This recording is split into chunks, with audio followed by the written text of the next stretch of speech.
ఆనాడు కూడా భగవంతుడు పుట్టాడు పరబ్రహ్మ. ఆ పరబ్రహ్మ కూడా దీర్ఘంగా ఆలోచించేది. ఎలాగైతే ఈ జగత్తులో నడపగలదు అని ఆలోచించి చక్కగా 3 భాగాలు అయ్యాయి. 3 భాగాలు ఎలాగంటే అంగ గంగ బ్రహ్మడు ఓంకారం అహంకారం నిరోకారంగా ఎప్పుడైతే అలాగయ్యాడో 3 భాగాలు కూడా 3 ఎప్పుడికి వెళ్తా ఆయన ఒక చోట కలుసుకుంటేవాడట. ఈ 3 చోట్ల వారి కలుసుకుండి 3 భాగాల కలిసి ఒక దగ్గర కలుసుకునేటప్పటికి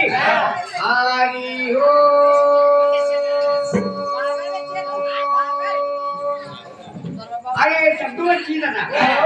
ఆ శబ్దంలో వచ్చింది ఆడది ఆదిశక్తి. ఆయన ఆదిశక్తి పుట్టింది. ఆ ఆదిశక్తి 3 గుడ్లు పెట్టుకున్నారు.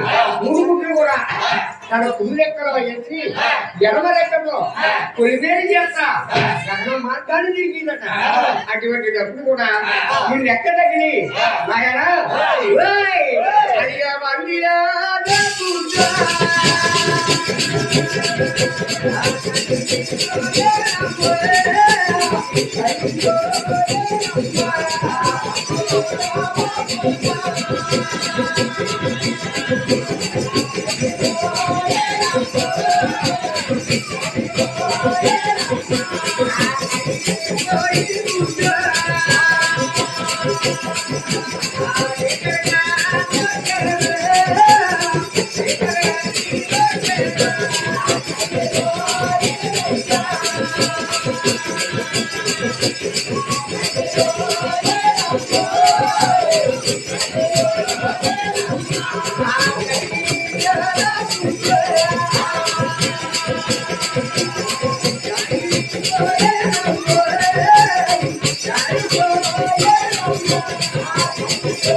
జరిగిన ముందు కూడా ఆయన ఆ బుద్ధి కూడా సగం దూరం వచ్చాక 2 భాగాలు అయిపోయింది. చిన్న భాగం వచ్చి 3 ఏళ్ళయింది. 5 భాగం వెళ్ళి ఆ కాశీ వెళ్ళింది. చెదిరిన రకగల లక్షించాలండి. అందులో ఉండే సొల్లు సప్త సంవత్సరాలు అలాగనా ఎప్పుడైతే అలాగా ఎప్పుడైతే జరిగిందో ఉన్నాయి. ఆయన ఆపరేసి ఒక గుడ్డు కూడా అనుభవించింది. అనుభవించింది ఆయన ఇంకా ఒక గుడ్డు ఉన్నారు. ఆయన అడిగా వచ్చి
విష్ణు బ్రహ్మ చెప్పని ముగ్గురు కూడా జన్మించే నాయన ఏడు విరిగి నువ్వు జన్మించగా భూమి పుట్ట భూలోకము ఏర్పడ్డా పాఠంగా మనిషి కాయాపండు కూడా ఖైదు పెట్టి ఈ ఆదిశక్తి కొన్ని వేలు చేసి ఈ ముగ్గురు పిల్లలు కూడా చక్కగా పెంచుకుంది. అలాగా కొంత ఆడపడి కూడా నాయన ఈ ముగ్గురు అన్నారు అమ్మా మీరు సంపాదించిన కాడకే మా ముగ్గురికి సమంగా పనిచేయమన్నారు. అయితే నాయన ఆదిశక్తి కూడా సమంగా వంట చేస్తుంది. ఎలాగంటే భూమి గురాకులు కూడా ఒక వంట చేస్తుంది, శక్తి సమయాన్ని కూడా ఒక వంట చేస్తుంది, పర్వతాలన్నీ ఒక వంట చేస్తుంది. భూలోకంలో ఎన్ని జీవరాశులు అయితే ఉన్నాయో శక్తి సంక్రాంతాన్ని కూడా అన్ని జీవరాశులు ఉన్నాయి. శక్తి సంక్రాంతాన్ని కూడా ఎన్ని జీవరాశులు అయితే ఉన్నాయో పర్వతాల మీద అన్ని జీవరాశులు ఉన్నాయి. పర్వతాలు సాంబశివుడు వాటాకొచ్చాయి. సాంబశివుడు అంటారు పర్వతాల మీద రాక్షసులు పుడతారు. పుట్టగానే యుద్ధం అంటారు, ఏదో తపస్సు చేస్తారు. మాకు దేవలోకం కావాలి, ఎదురలోకం కావాలి, కోరికలు పోతారు. వాళ్ళు ఇవ్వడమే కానీ తీసుకోవడం నా వల్ల కాదు. ఆయన ముగ్గురులోకి తెలివైన వాయిస్తుంది కాబట్టి సాంబశివ నీ ఎక్కువ వచ్చిన వరం ఇచ్చిపో. శిక్షణ రక్షణ రస శిక్షణ నేను తీసుకుంటాను. అలాగే కూడా పర్వతాలు సాంబశివుడు వాటికి వచ్చాయి. నాయన ఈ భూలోకం అంతా కూడా బ్రహ్మదేవుడు వాటికి వచ్చింది.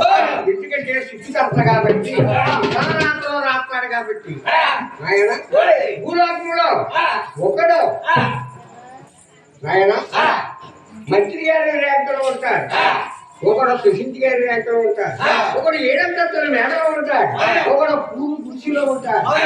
నాయన ఈ మహిళమ్మ నా తమరాత ఇలాగ రాసేయడని నన్ను తిట్టుకుంటారు భూలోకంలో పెదలు. కాబట్టి ఈ భూలోకంలో ఏమన్నాడు జమదేవా, దుర్మార్గులు శిక్షిస్తాను, సన్మార్గులు భక్షిస్తాను. ఎవరు ఏ అంతస్తులో కట్టాలో అంతస్తులో వెళ్తారు.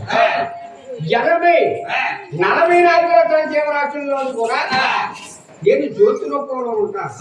భూలోకమునికి తప్పనున్నాడు. మహనీబాబుడికి శివనారాయణకి వైకుంఠం వచ్చింది. వైకుంఠం అంటే సప్త సంతానం. ఏ జీవి పోయినా కదా ఆ సప్త సంతానంలోకి ఎవరుంటుంది. ఇలా 3 లోకాలు వెళ్తున్నారు. ఆదిశక్తి కాయపండు తిన్నారు. కాయపండు తింటే ఎప్పుడైతే ఆహారం దొరికిందో ఆదిశక్తికి కావం పెరిగిపోయింది. కావం పెరిగిపోయి ఏం చేయాలా ఆలోచించింది. త్రిమూర్తులు 3 ఉన్నారే, నేను ఒక్కదానే ఉన్నా. ఇంకా జనం మీద ఎవరో లేదు. మన వల్లే వీళ్ళంతా ఉద్ధరించబడాల. అలాగని చెప్పి ఆ బ్రహ్మదేవుడి దగ్గరికి వెళ్తుంది. బ్రహ్మదేవుడి దగ్గరికి ఎలా వెళ్తుంది? అదిగా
సత్యవాకంలో బ్రహ్మదేవుడు ఉన్నాడు.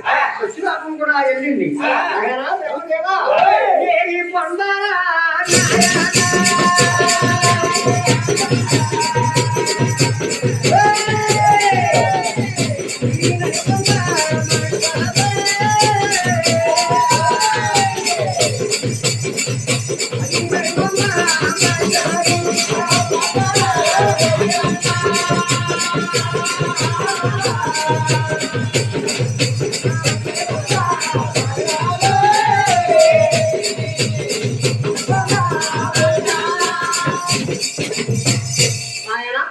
ఆ బ్రహ్మదేవుడు అన్నాడు, అమ్మా నీ కర్మాన్ని ముఖ్యం కదా, నిన్ను పొందడం సాధ్యం కదా.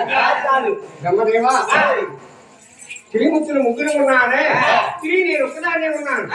మన వల్లే నాయనా దేవుడి దేవతలు విచారి పచ్చులు 44 లక్షల జీవరాశులు కూడా మన వల్ల ఉపయోగించబడాలన్నారు.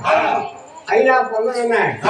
ఆదిశక్తి పంపు వచ్చి గౌరీ లెక్కల ఆదిశక్తి తన పైన పెడితే బ్రహ్మదేవుడు పడిపోయి అలాగనే ప్రతివర్గాలు విడిపించి ఆ ఆదిశక్తి కూడా అంత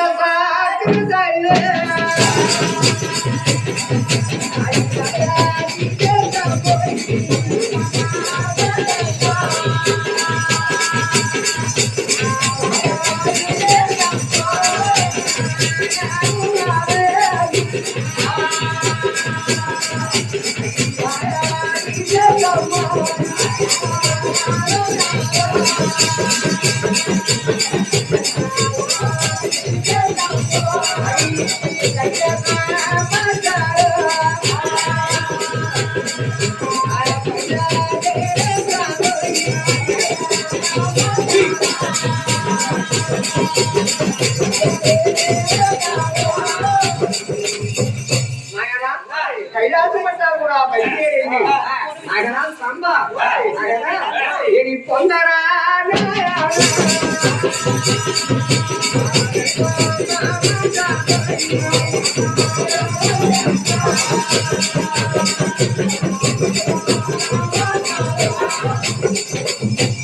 అప్పుడు నా సాంబశివుడుగా అమ్మా నీ కర్మాన్ని పుట్టి నిన్ను పొందడం సాధ్యం కాదు కదా, నిన్ను పొందడం సాధ్యం కాదు కదా అన్నాడు. సాంబశివ నేను గుర్తు పెట్టాను, బుద్ధి నాకు కూతురు, బుద్ధిలో మీరు పుట్టారు కాబట్టి మీరు నాకు మనవలు ఉంటారు. పర్వాలేదు నాయన, నాలుగు కాలంలో కూడా కూడా ఉంటాయి.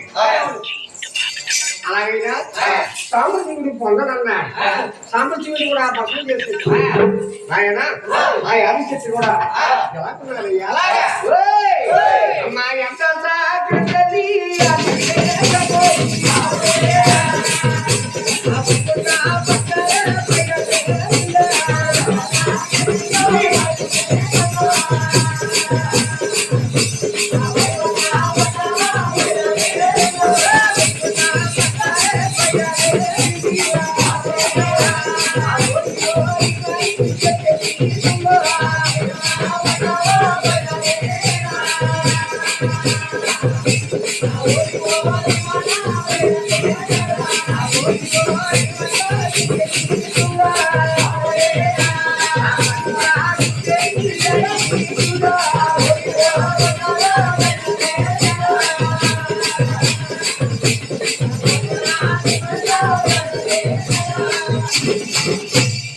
వచ్చి ఆదిశక్తిని కూడా మా ఇంటి కళ చూసి ఓ మా కన్నా తల్లి వస్తుంది ఏదో కారణం ఉంటారు. అలాగే కూడా వచ్చే శక్తి కూడా ఎదుర్కొంటాను వచ్చి ఆయన అమ్మా 20 మమ్మల్ని కన్నావు, మాకు ఏదో దాడి చేయాలి కదా అన్నాడు. మా ఇష్టం నా దానికి వచ్చి ఇలా ఉన్నాడు అనుకున్నాను ఆదిశక్తి. నాయన ఇల మీద నలుగురు ఉన్నాం కాబట్టి కొద్దికే నల్లే పొందాలి, నీకు తెలియదు ఏముంది నాయన. గంధర్వులు మునులు ములేసుకొని యక్షులు నాయన ఇటువంటి వాళ్ళు ఉచ్చాలు పచ్చులు ఎన్నో తీవ్రాలు కూడా మన నలుగురు వల్ల ఉద్యోగించబడాలన్నాడు. సరే అమ్మా నిన్ను పొందుతాను కానీ నిన్ను పొందడానికి నా సర్వశక్తులు కూడా సరిపోవు. కాబట్టి నీ దగ్గర ఉన్న గౌరు పెట్టారు నాకు దారపోసేయమన్నారు. కామంలో ఉంది కాబట్టి అది శక్తి చెంపు చక్రం కూడా దారపోతుంది. చెక్కు చక్రం బలు పెట్టాలి ఎప్పుడైతే దారం వస్తుందో ఆదిశక్తికి సగం బలము తగ్గించి ఎప్పుడైతే సగం బలం తగ్గించాడు అమ్మా నువ్వు మైలపడ్డావు సప్త సంవత్సరానికి వెళ్ళి తాళాలు చేసిరమ్మన్నా సరే ఆదిశక్తి సంబరాలు ముఖమై ఉంటే సప్త సంబరాలు కూడా పారిపోతున్నాయి ఆదిశక్తిని తెలుసు ఎప్పుడైతే పారిపోతున్నాయో ఆదిశక్తికి కోపం వచ్చింది వెనక్కి మళ్ళింది ఓ మా తల్లికి వెనక్కి మళ్ళీ కోపంగా వస్తుంది ఏదో జరిగింది అలాగని చెప్పి ఆ వచ్చే దారిలో చిన్న బుట్టపైగా ఇచ్చే అంటే ఆదిశక్తికి బుట్టపయ్య చంద్రుడు చూపెట్టేది ఒక బుట్టపైగా ఇచ్చి అందులో వడ్లు విట్లు జరిగి వస్తే నాయన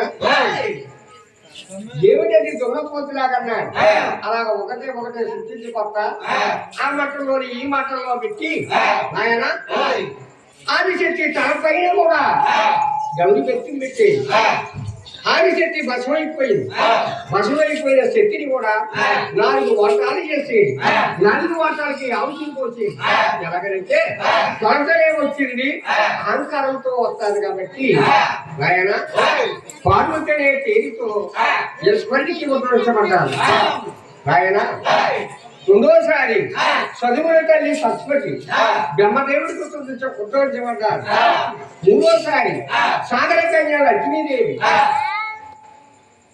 అవరంలో దానవులు కూడా సముద్రం భద్రిస్తారు ఆనాడు నేను సాగర కన్య లక్ష్మీదేవిగా వస్తాను సముద్రుడు మీకు మామగారు ఉంటారు అలాగే కూడా చెప్పగా 4వ భాగం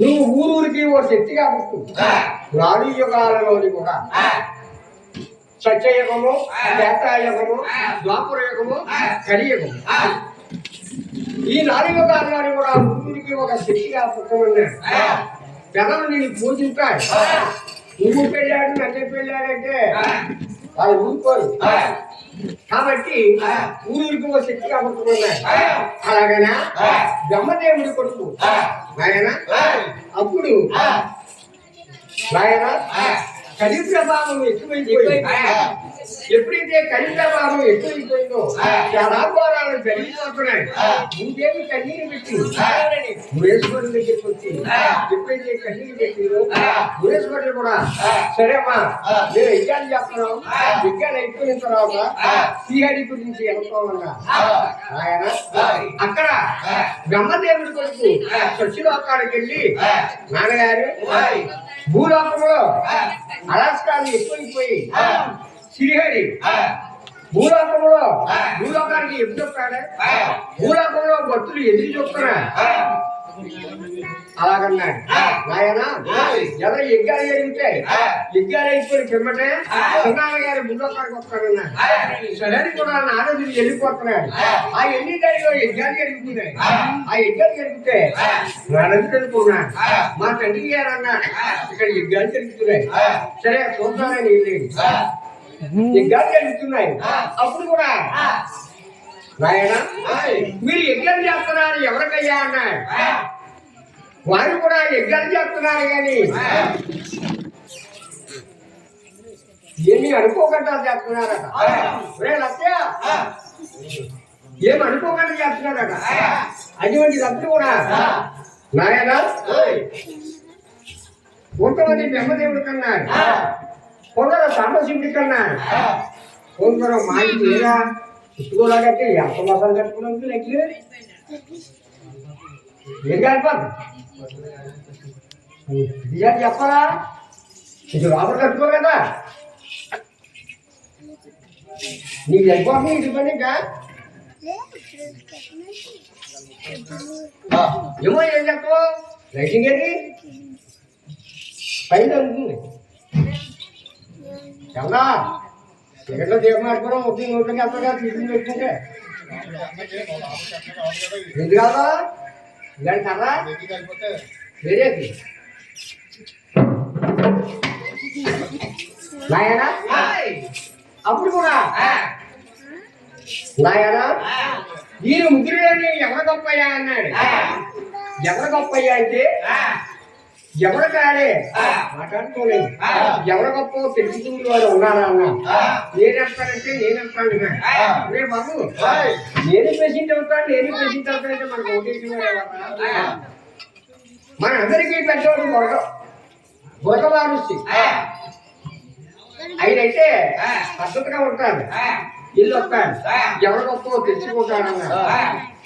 ఎందుకంటే నారదుడు ఎందుకన్నాడంటే ఈ బుర్ర మహర్షి అధికారిలో 3వ నేత్రం ఉన్నాడు, కాంత గర్వం ఎక్కువగానే ఉన్నది.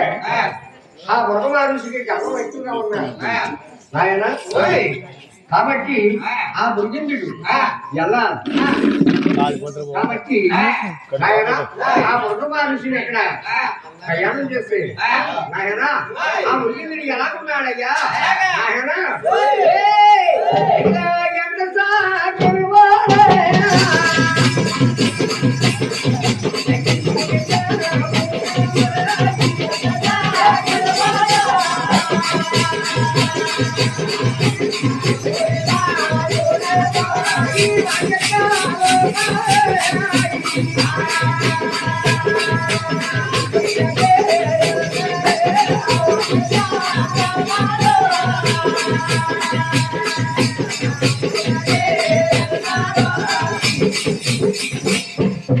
ఎప్పుడైతే మృగమారుషి సత్యలోకాలు బయలుదేరి వెళ్తున్నాడో అక్కడ ఆయన బ్రహ్మదేవుని ఎలాగున్నాడయ్యా చంద్రుడా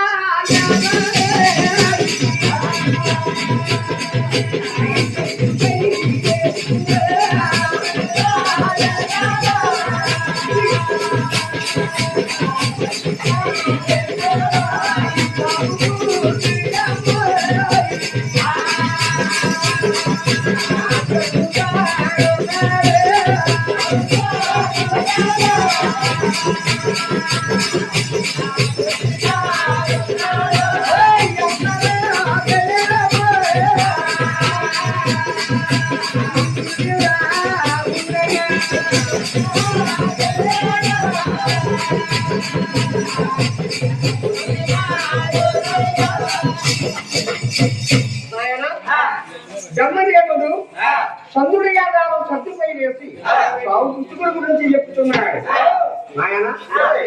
అంతలోకి ఈ బుర్ర మహర్షి వెళ్ళి అధికారుగా 3వ నేత్రం ఉంది కదా బ్రహ్మపుష్ణుని సింహాసనం కూర్చున్నాడు ఆయన.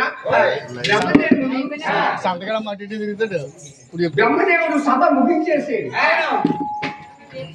బ్రహ్మదేవుడు అంటే సమోపడము ఎవరన్నా ఎవరింటికన్నా అతిథి అయితే వారు కూర్చోమని అక్కడ కూర్చోవాలి. వీడు కళ్ళకావలతో నేను కూర్చుని సింహాసనం లోపల బాధపడుతున్నా ఏంటి సమోపడము ఒక 30 కోట్ల మంది పుట్టవచ్చు. సమోపడం అంటే ఎవరన్నా పచ్చకుంటే లోపల ఏడుతూ ఉంటాడు, పైకి ఎల్లగక్కలే. ఇది తొమ్మకోణం. ఈ తొమ్మకోణంలో కూడా 30 లక్షలు 30 కోట్ల మంది పుట్టచ్చు నాయన. అప్పుడు బ్రహ్మదేవుడు సముద్రించేసి సింహాసనములకి బయలుదేరి వస్తున్నాడు. అప్పుడు కూడా పైకి వేసి బ్రహ్మదేవుడికి ప్రణామం అన్నాడు. ఒక మహర్షి ఎప్పుడైతే బ్రహ్మదేవుడికి ప్రణామం అన్నాడో బ్రహ్మదేవుడు మాట్లాడుకోలేదు. బ్రహ్మదేవా నేను యజ్ఞాలు చేస్తావు తవరు అక్కడికి రావాలన్నాడు. మాట్లాడుతుంది బ్రహ్మదేవా పిల్లలు పిలిస్తే తండ్రులు రావాలన్నాడు. నీకులాంటి పిల్లలు ఎవరికి ఉండకూడదు బ్రహ్మదేవా. రాకపోతే చెప్పించుకోమన్నాడు. బ్రహ్మదేవా నీకు పూజలు పురస్కారాలు ఉండమన్నాడు. లేకపోతే పోనే త్రిమూర్తులు 3 అన్నా పూజింపబడతానన్నా. బ్రహ్మదేవా నువ్వు చుట్టుకర్తవే గాని ఇల మీద నీకు గుడ్డు పాత్రాలు కూడా ఉండమన్నాడు. లేకపోతే పోనే అన్నాడు. 2 దోషులు బట్టి ఆ బృందుని శాపం పెట్టి ఆయన బ్రహ్మదేవుడు శాపకర్తయ్యి ఈ మృగమహర్షి ఎలా ఉన్నాడంటే ఆయన ఈ బృందుని కూడా ఎలా ఉన్నాడంటే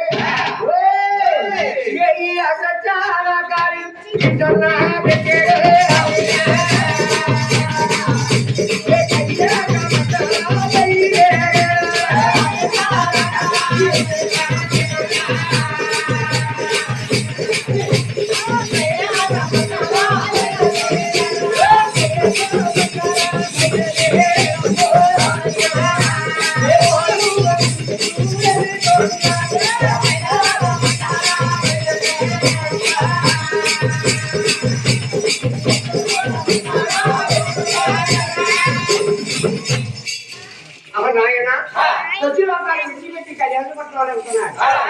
పార్వతి పరమేశ్వరుడు కూడా రాజమందిరంలో ఉన్నాడు. కానీ ఈ కుబిందుడు వచ్చిన రాక కనిపెట్టలేదు. నాయన ఆ మగవారు శమద్వారం కాదు నా ద్వారపాలం పక్కకి గెంటేసి లోపలికి చేసి నువ్వు రాజమందిరంలో ఉన్నావు. నేను వచ్చిన రాక నువ్వు కనిపెట్టలేదు. అలాగే నేను లోపలికి వెళ్ళి యేసుపెట్టి కూడా పక్కన నా గజాశ్వరం తీసి పార్వతి బరువులో కడుగులో యేసుపెట్టి కాక తగ్గించింది. నాయన ఎందుకంటే యేసుపెట్టి రజోగుణం. ఈ రజోగుణంలో కూడా 40 మంది పుట్టవచ్చు. రజోగుణం అంటే ఎలా ఉంటారంటే గొడవ వచ్చినట్టునే కర్రుంటే కర్ర కత్తింటే కత్తి పుచ్చుకుని గబారం అంటే గొడవతో పరిగెత్తికి వెళ్తాడు. వీళ్ళు రజోగుణము కావాడు. అంటే రజోగుణము మగవాడికే కదా ఆడవాడు కూడా ఉంటారు. దాని రోజులో నోరు ఎత్తకూడదు అంటారు చూసావా, ఆడవాడి అనమాట. అది ఆడవాళ్ళు కూడా ఈ రజోగుణము కలవాడు ఉంటారు. ఆడవాళ్ళగా మాట్లాడగలుగుతారు. కాబట్టి అప్పుడు కూడా వేరే జోడితో వెళ్తాడు. అయితే ఎప్పుడైతే రజోగుణము కలవాడు ఈ రకంగా ఉంటారో చేసుకుంటూ నాయన తెలుసుకున్నా నేను వచ్చిన నాకే నువ్వు అనకుండా నువ్వు ఎలా జీవిలో ఉన్నావు కాబట్టి నీకు గుళ్ళు ఉంటాయి, బాపురాలు ఉంటాయి, గుళ్ళు క్షేత్రాలు ఉంటాయి, క్షేత్ర యాత్రలు ఉంటాయి. ఏ గుళ్ళో ఉన్నా నువ్వు నిజ రూపంగా తప్ప నీకు నిజ రూపం ఉండరాదు కాక అని యేసువారికి కూడా శాపకారం పెట్టి ఆయన ఈ మృగమారుషి కూడా ఏమి చెప్తున్నాడయ్యా ఆయన అయ్యా ఎంత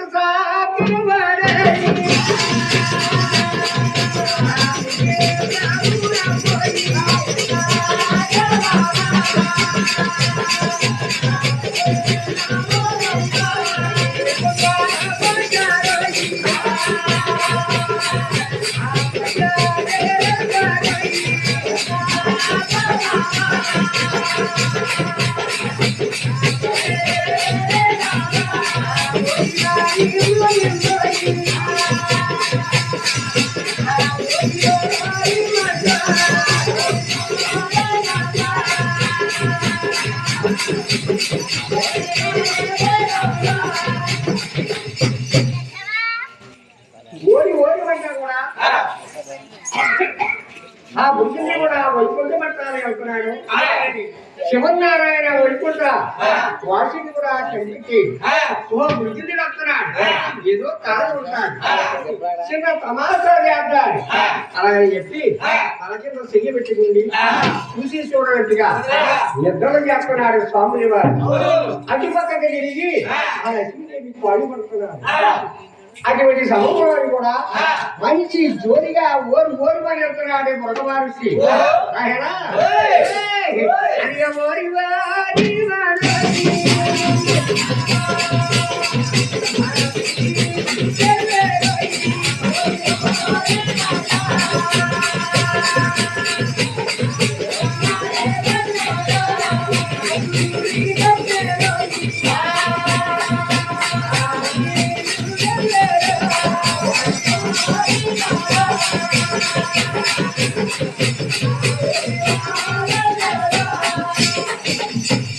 స్వామి వారు శాసనపాలు మీద పవడించి ఉన్నాడు. సీతి కూడానట్టు నిద్ర వస్తున్నాడు. ఈ బుద్ధిని కూడా బాబు ఎల్లిగా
ఆయన అల్లుపడి లక్ష్మీదేవి కూడా సిగ్గుపడిపోయి పైకి లెగిసిపోయి కూడా ఎప్పుడైతే లెగిసిపోయి పట్టుకు వచ్చి పెట్టిందో నాయన స్వామి వారు ఏమంటున్నారయ్యా దుర్గమ్మ నన్ను తల్లేవు కదా వర్షతరం మీద నన్ను తల్లేవు నాకేంత వచ్చిందంటే నీ సుఖమెత్తున సోమరమైన పాదం ఎంత నచ్చింది నాయన ఇలా కూర్చోడు ఆయన అలాగని కూడా ఆ పాదం పట్టుకుని సఫలుతున్నాను లక్ష్మీదేవి కోపం వచ్చింది కోపం వచ్చి లక్ష్మీదేవి కూడా నానా నానా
లక్ష్మీదేవనుకున్నాడు నలభై నాలుగు దేవరాజు కూడా అధిపతి కదా మా ఆయన ఏదో పీకెత్తాడు అనుకున్నాడు లక్ష్మి ఈ ప్రపంచం మీద ఉన్న ప్రేమలన్నీ కూడా మన పిల్లలే కదా మరి గురించి కూడా మన కొడుకే కదా మన కొడుకు మనం తంటే తప్పే కమ్మా అన్నాడు ఆ నాణ్యచి పుట్టబడ్డాదండి కన్నా తల్లిదండ్రులు కొడుకులు తనపోతే తిడతారు తిట్టకపోతే ఎదిరిస్తారు ఏదో ఒకటి అక్కడి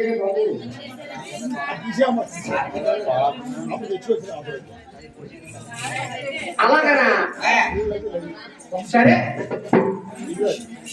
స్వామి సరే ఆ మగమారుషిని మీరు విడిచిపెట్టిన నేను విడిచిపెట్టను గురిగందా ఈ కలియుగములో పుణ్యక్షేత్రాల్లో తీర్థయాత్రల్లో పైసా పావలాడుకునే లేని వ్యాపారితో పుట్టమని చెప్పించేసింది అయితే మృగముడు సార్ ఆ మృగంగుడు అన్నాడు అమ్మా లక్ష్మి నువ్వు ఒకరిని ఏడిపిస్తావు ఒకరిని నగ్గిస్తావు ఒకరిని ఉరిదిగిస్తావు ఒకరిని మందు తాగిస్తావు నీకు మనశ్శాంతి ఉండరాదు కాక అంటే ఒక ఇంటికాడ నీ పాలు నిలవరాదు కాక అని చెప్పించేసాడు ఒకరికొకరు శ్యామల కాలాలు పెట్టుకున్నారు ఇదే సమయంలో కూడా మహానుభావుడు అధికారిని సవరించినట్టే సవరించి అధికారులను నీ మూడేళ్ళు తీసేది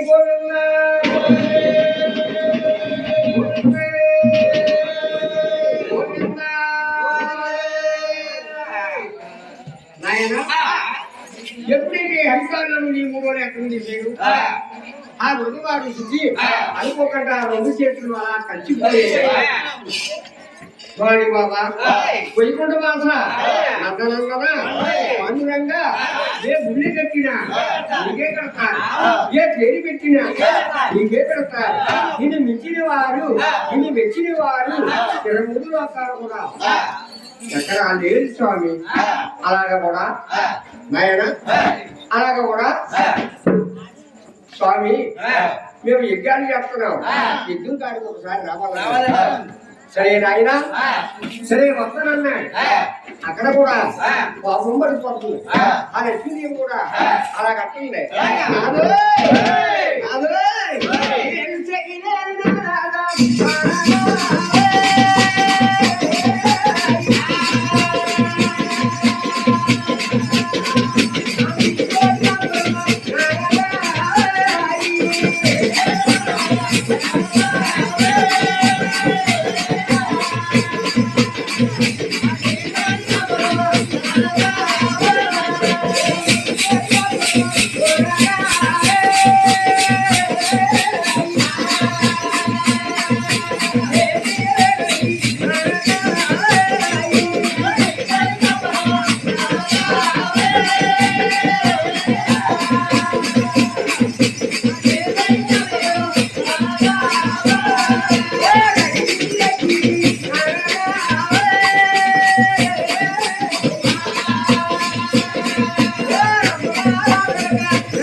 అప్పుడు లక్ష్మి ఏమంటుంది నాదా ఆ మురిగిందిని కూడా వర్షప్రాణం మీద వస్తుంది నాయన ఎడమ భాగాన్ని తండ్రి ఎడమ భాగం అంటే నేను ఇంటికి తాగబడి ఎడమ భాగము ఆడవారిదట కానీ నేను ఇంటికి తాగాను తండ్రి వెళ్ళినప్పుడు కాళ్ళు పట్టుకున్నావు అంతేకాకంట ఎక్కువ దగ్గరికి వెళ్తున్నావు కానీ నీ తోటి కాపురం నేను చేయలేనండి అలాగని కూడా పాపకించి కొన్నాపుడు పోకుండా లక్ష్మి అడిగించి అమ్మగారి వాడవెళ్తాడు ఆడవాడినిచ్చే ఆడవారి ముగ్గురికి వచ్చి అమ్మగారికి వారం బట్టి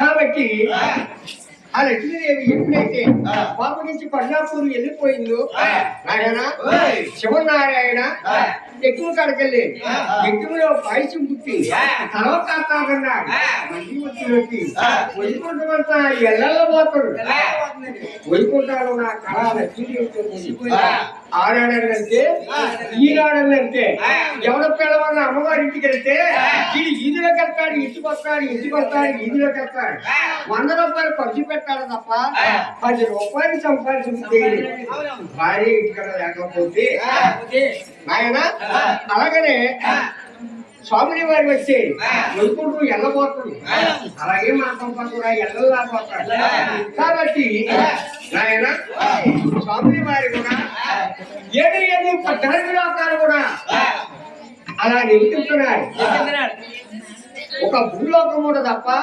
13 లోకాలు కూడా నిలుపుతున్నాడు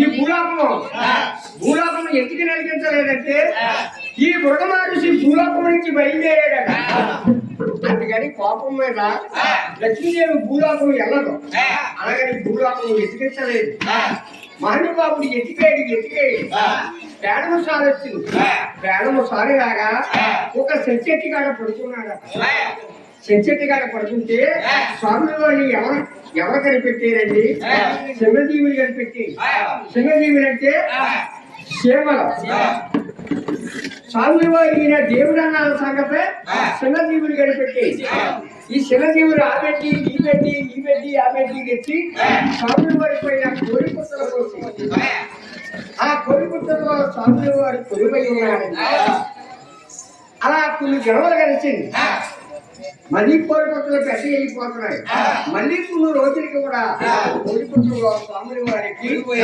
గురుగావతమై అప్పుడు అంటాడు లక్ష్మి రాహం లక్ష్మి రాహం లక్ష్మి రాహం అంటున్నాడు అటువంటి సమయంలో కూడా నారదుడు కూడా వీళ్ళు సంచారానికి వచ్చాయి నారదుడు అంటే ఆనాడు ఒక్కరు ఎలా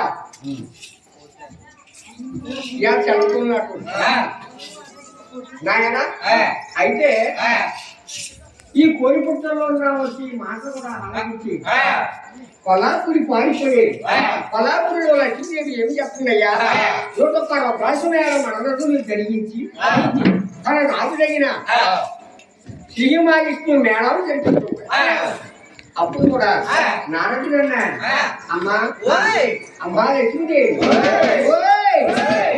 అమ్మా లక్ష్మీ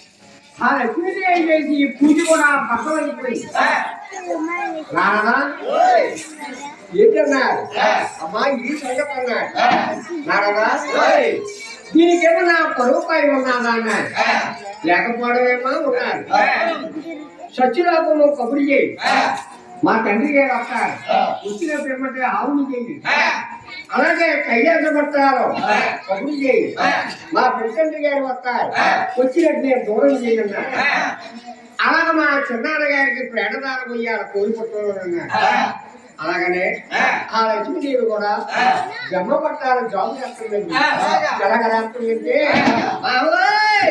అది బొమ్మ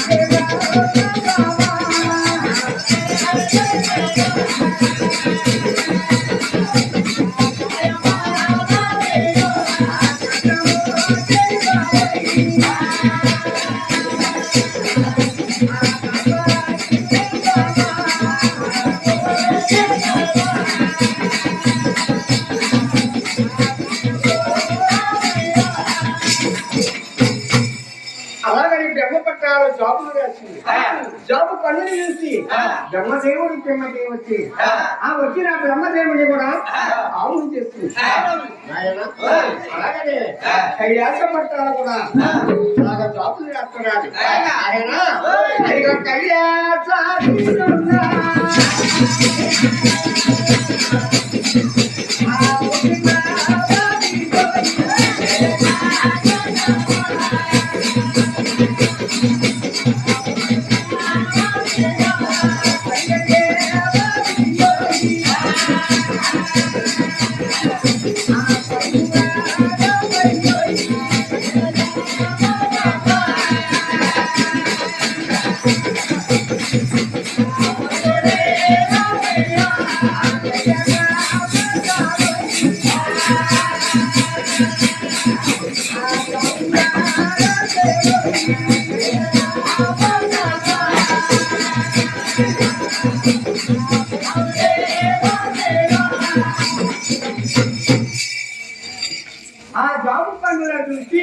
సాంబశివుడు కూడా పరిగెత్తుకు వచ్చి సాంబశివుడు కూడా గొడవలు చేస్తుంది అలాగే ఆఫీసుకోవడం చేసి ఆయన వార తలపాటు చూసి వార తలపాటు చూసి కడ్డిపోళ్ళ కాలం చేత పెట్టి ఆ లక్ష్మీదేవి కూడా రాకున్నాడంటే గొల్ల చిన్నవాడు యాస వేసి ఆ యాపని దూడను కూడా ఎలా ఊరికెళ్తుందంటే ఆయన ఊరి ఊరి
లక్ష్మీదేవి కూడా ఊరు ఊరినంట వాడ వాడలంట కూడా కాకేసి కూడా ఆ లక్ష్మీదేవి కూడా నాయన అలాగా కూడా అవుని తోడని కూడా అలా తోలికెళ్తున్నాడు.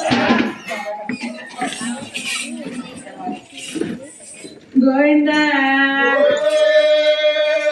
గోవనల్ల నల్లన వాడ గోవనామల వాడ గోతగాజల వాడ గౌరవతారుడ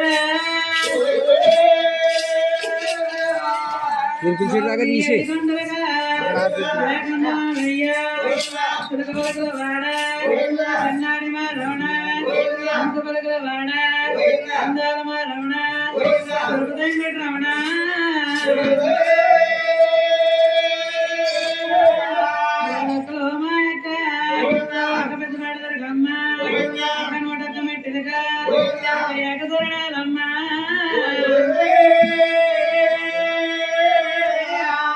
చిన్న తమ్ముడము నీ దేవకొచ్చేము తెల్లవారిందాక నీ దేవ ఎత్తుగా చేయాలా కట్టాలు రాకుండా కాపాడుతుండాలా ఇద్దరేతులు మెచ్చి ఇద్దరే సమయాన్ని నిన్ను కేక పెడతామమ్మా గోవిందా ఆదిమతి పడి కనకదరకు గోవిందా శ్రీ ఏడుగంట వెంకటరమణ గోవిందా గ్రామదేవతకు గోవిందా అనియా గల్ల వీరన్నారా అనియా రాజా వీరన్నారా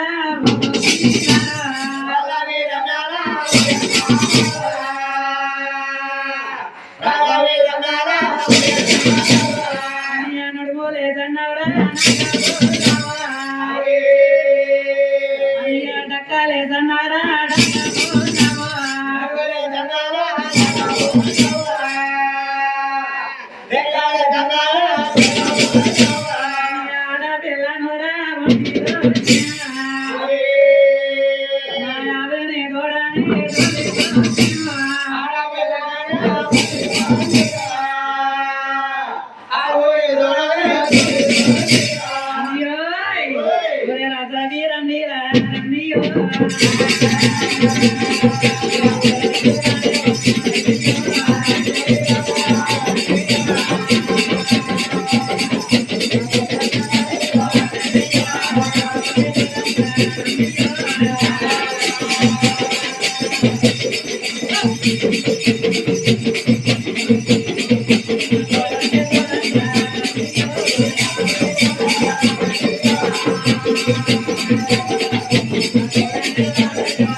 ఆనాడు కూడా ఆ ఒక లక్ష్మీదేవి కూడా స్వాలగిరి పట్నం వచ్చి ఎప్పుడైతే ఆవుని దూరని అమ్ముతానని కేకలెట్టిందో ఆ మాటలు ఎవరు ఆలకించారయ్యా?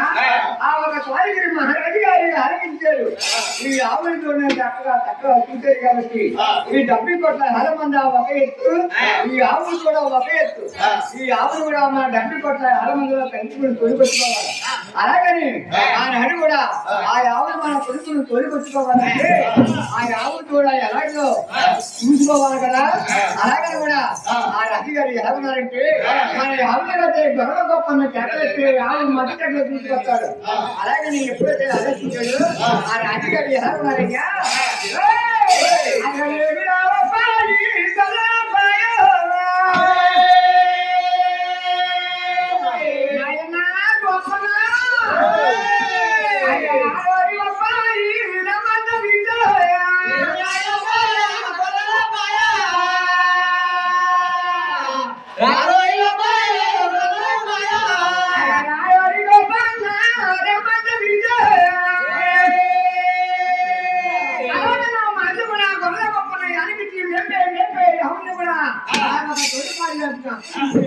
ఆ గుడ్ల గొప్పని ఎలా అంటే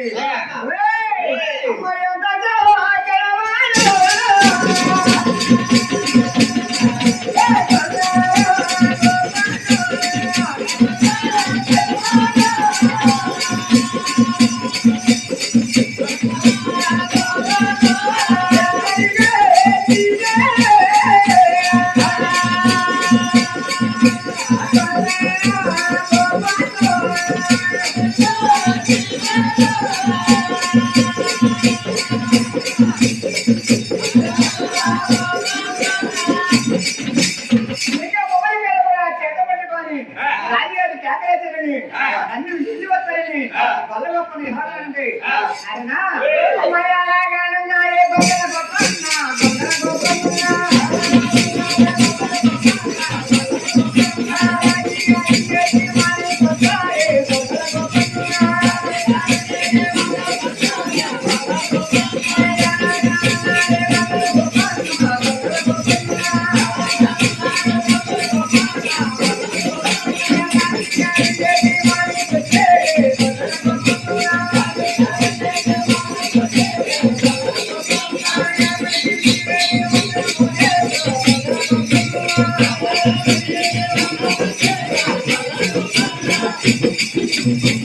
ఆయన ఆ రాజుగారి మాట్లాడాలని మొత్తం కూడా నాతో వాళ్ళు బట్టి రెడీ చేసి అడుగుతా ఉన్నాడు. అలా ఏదండి ఏదండి ఓ రాజుగారు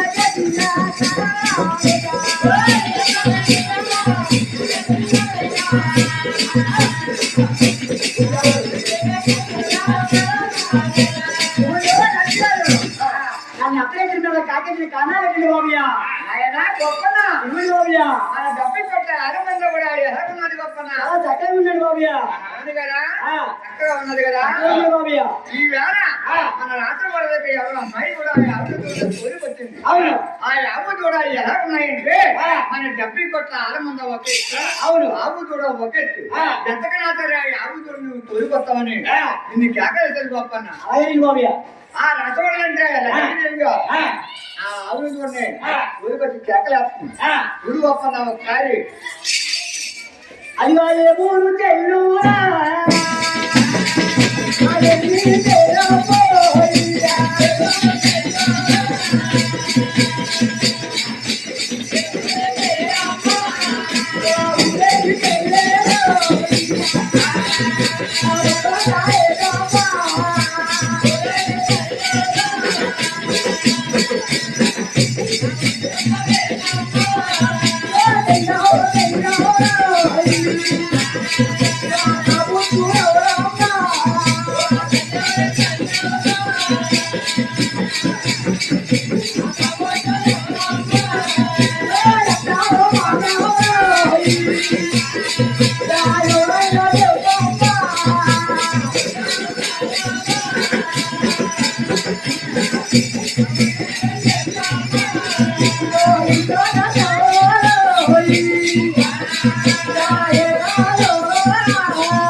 చెప్తానన్నయ్య అన్నయ్య నువ్వు మా ఊరు అడిగేవా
అమ్మవారు వైకుంఠ పెట్టాలన్నయ్య ఆహా. నా అత్తవారు వైకుంఠ పెట్టాలి ఆహా. నాకు చంద్రాలు బాగా వెళ్ళింది అన్నయ్య నన్ను వదిలి నా భర్త గారు కాశీయాత్ర వెళ్ళాడన్నయ్య ఆహా.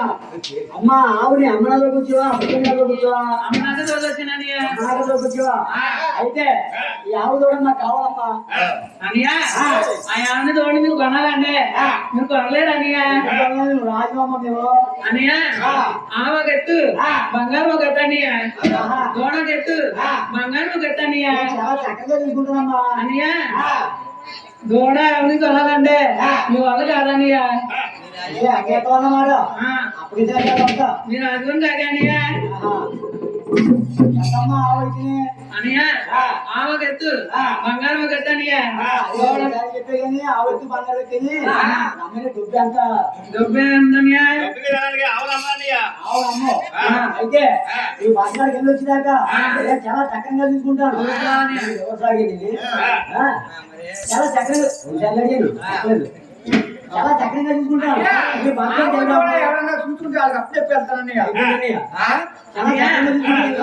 నా ఆవు ఎన్ని రేట్లు వస్తుందో ఎన్ని పాలు వస్తుందో చెప్తాను అన్నయ్య అన్నయ్య చెడిపారు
అలాగన్నయ్య ఎవరు రాజుగారు మొత్తం మాట్లాడుతుంది ఎవరు రాజుగారు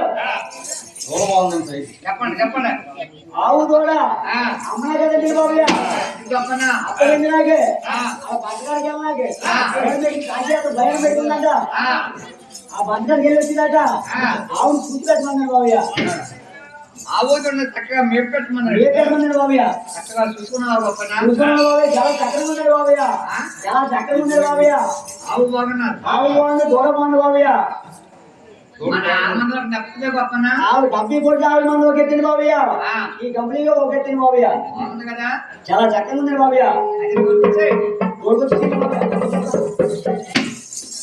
నాయన ఆ ఒక రాజుగారి దగ్గర గొప్పన్న మాట అలా వంచుకుని ఆయన ఆ గొల్ల గొప్పనవిడ ఆవిడ కూడా కొలికొచ్చి ఆలమందులో కలుపుకున్నాడు ఆలమందులో కలుపుకోగానే ఆయన అమ్మాయి అంత చక్కనవాడు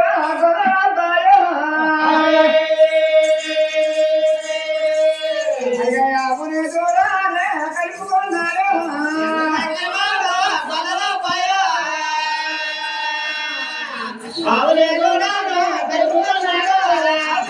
చక్కగా డబ్బి కొట్టాడు ఆలమందులో కలుపుకుని ఆయన మా జొన్న శ్రీకొండకి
కూడా ఒక నది పర్వతానికి మేపుడు వెళ్తా ఉన్నాడు.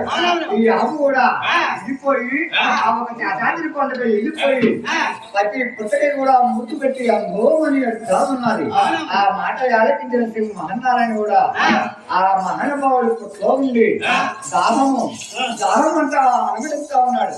దాహం అన్న మాట కూడా ఆవు ఆలకించి ఆ పుట్టపై దగ్గరికి వెళ్ళి పుట్టపై నాలుకాడు ఉంది కాబట్టి నాలుగు పాలు పోతా ఉన్నారు. అలా తిన్నాడు మొన్నాడు కొద్ది రోజులు కట్టిన తర్వాత కూడా రాజుగారి ఏమనంటే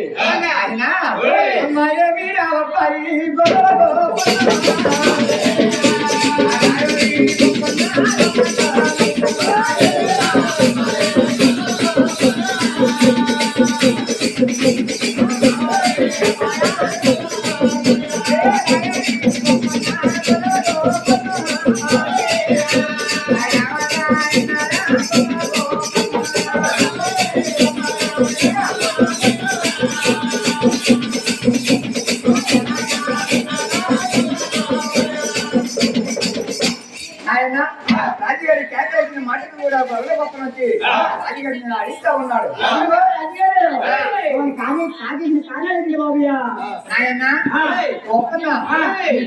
కారణం ఏమిటంటే మన యానమంది ఎలా ఉన్నది గొప్పన కొత్త దూడ కూడా ఎలా ఉన్నాయి గొప్పన గడిపెట్టి చాలా చక్రం ఉంటుంది బాబయ్య. మన గడిపెట్టి చక్కగా మన చుట్టూ వస్తా ఉన్నారు. అవును బాబయ్య. అవును కదా చాలా బాగా ఉన్నాయి ఆవు దూడ బాగుంది బాబయ్య.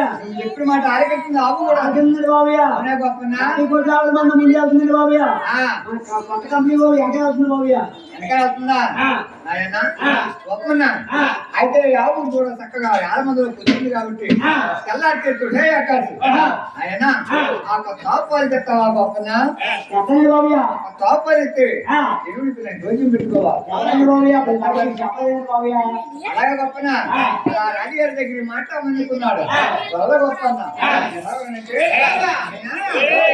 ఎంత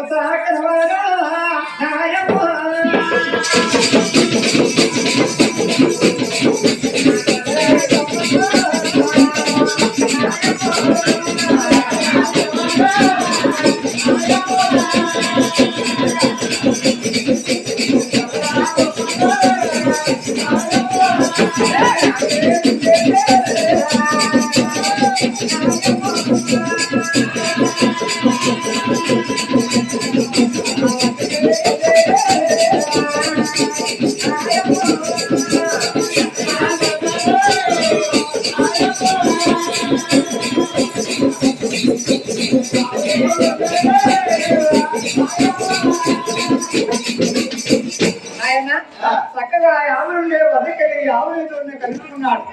ఆయన ఆవునేతోనే చక్కగా ఎప్పుడైతే బలి కలుసుకున్నాడో ఆ లేగదోడు కూడా పాలు తాగుతా ఉన్నాడు. ఆయన ఆ ఆవు పాలు ఎప్పుడైతే చేసిందో లేగదోడ పక్క కట్టబెట్టాడు. ఆయన లేగదోడ పక్క కట్టబెట్టి గొప్పని ఆలోచిస్తా ఉన్నాడు. వెనకాల కాళ్ళకి కూడా బాగంతో వెనకాలి కూడా సాడి పోతాడు.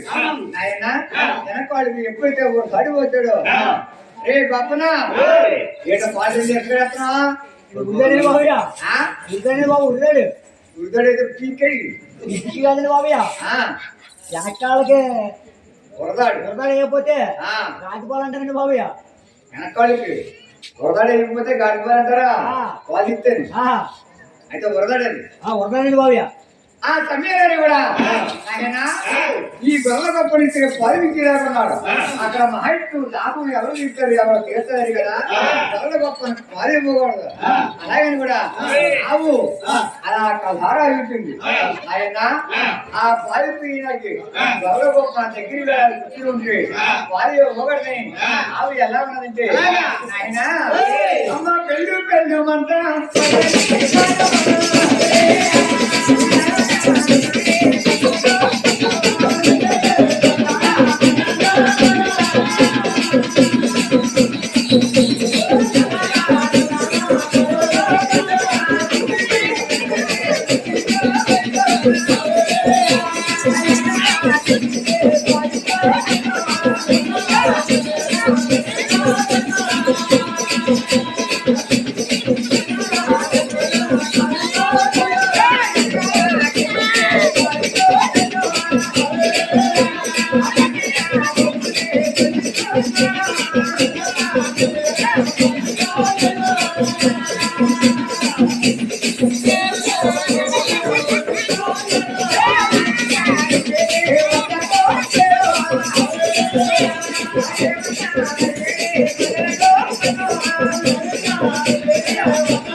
అదిగా ఏమండి ఏమండి పోరాజీ గారంగా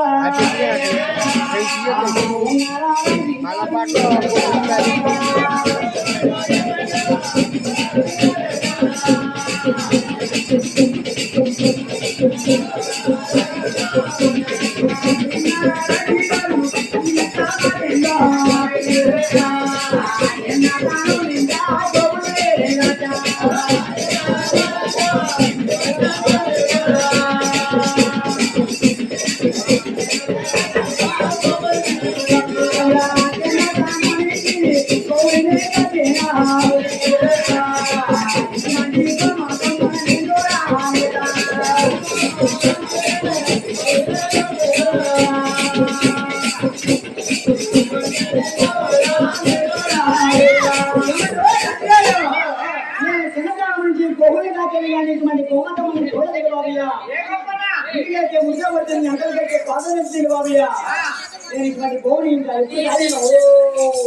గోమతమ్మ కాయలండి బాబయ్య కాయలండి బాబయ్య ఎందుకంటే ముందు వచ్చింది ఎక్కడికైతే కాదండి బాబయ్య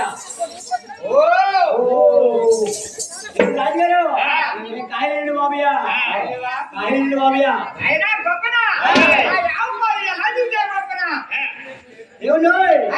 రాత్రి ఒక్కటి వచ్చింది బాబయ్య పచ్చడి లేదు బాబయ్య రాత్రి ఒక్కటి వచ్చింది పచ్చడి లేదు బాబయ్య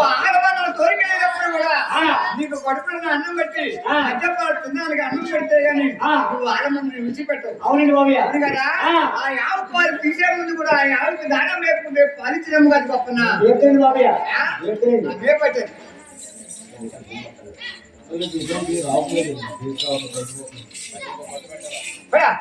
అది ఎక్కడో వెళ్తానే గోమాతమ్మ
అలాగే కూడా దాని వేసుకున్నాడు మళ్ళీ యథార్థకరంగా దూరం కూడా ఆవు నది కలిపాడు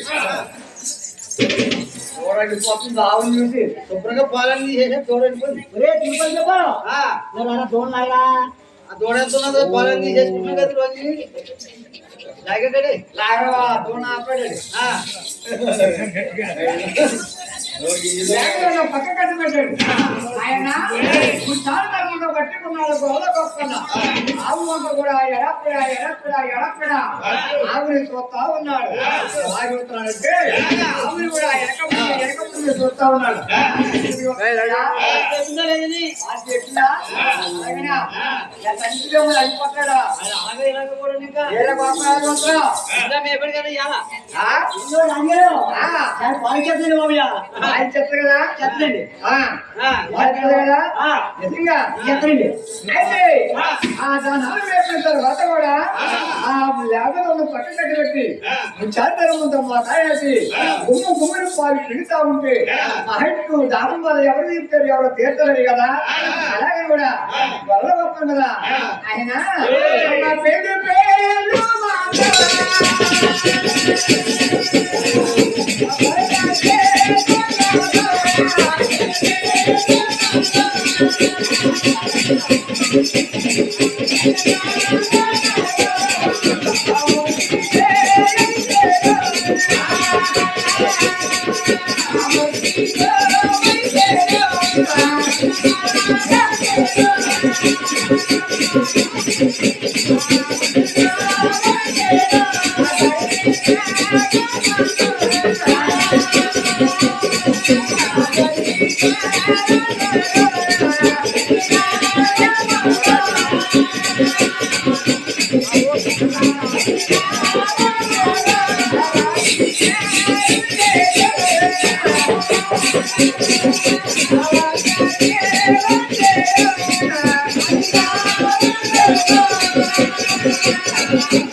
రాజుగారు మద్దపెట్టాడు.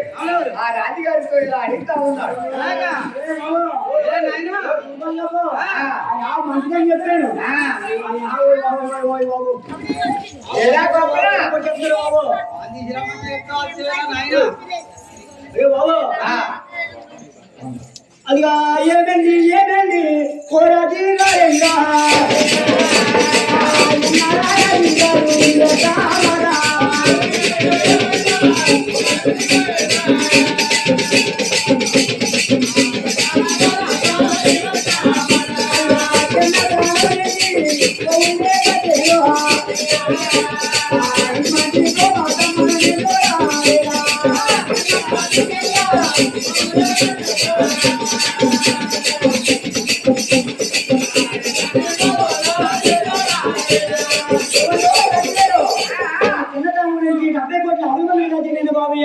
ఇటువంటి గోమతను చూడలేదు బాబయ్య.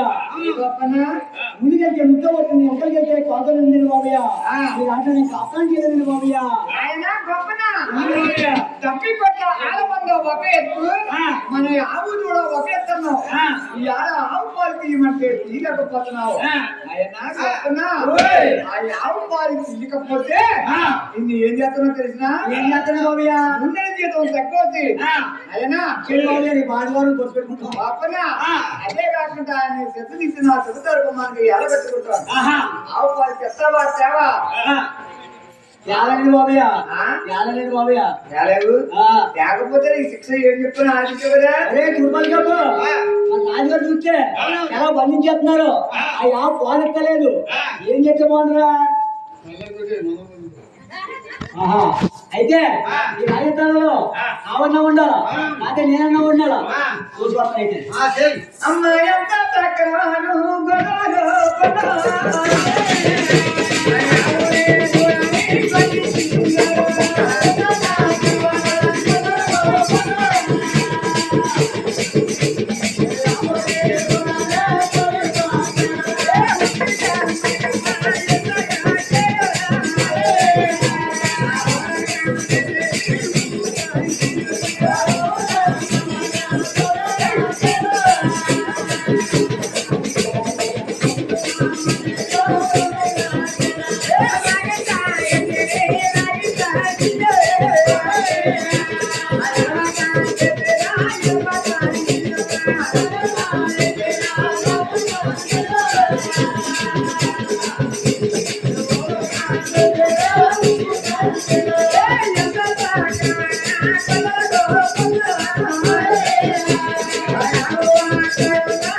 పడుకుని ఉన్నాడు.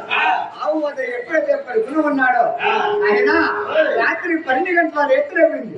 రేత్రి అయిన తర్వాత కూడా హైట్ నివేదిక నిట్టించి చూస్తే ఆవు కూడా రాలేదు కదా. నివేదిక నిట్టించి చూస్తే అక్కడ రాజుగారి కచేరీలను కూడా ఆవును కూడా కట్టేశాడు. ఆ మహానుభావుడు నివేదిక ఎప్పుడైతే చూసాడో పటపట సైకిల్ కూడా తెంపేసుకుంది. ఎప్పుడైతే తెంపేసుకుందో మహానుభావుడు దగ్గరికి వెళ్ళిపోయి నాలుగు ఉంది కాబట్టి ఆ పారిపోతా ఉన్నారు.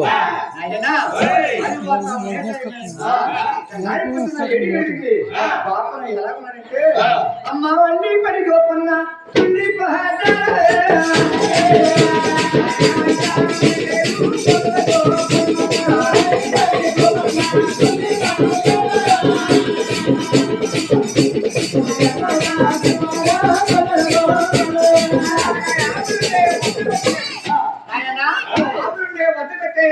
ఆవు కూడా కనపడతలేదు. ఆడమన్నా ఉంటా ఉన్నది కానీ ఆవు కూడా కాపాడతలేదని కొల్లపురవాడు రాజుగారు ఇస్తే నిన్ను కొడతారు తిడతారు కొడతలు వేస్తారు. అలాగని కూడా ఆ ఈదిలంతా కూడా అలా కేకాడుతా ఉన్నాడు కొల్ల గొప్పన్న. అలాగా రామవన్యా లచ్చన్యా వచ్చిందా? అమ్మాయి ఆవు కూడా వచ్చిందా? కనిపించలేదా? రాజా ఆవు కూడా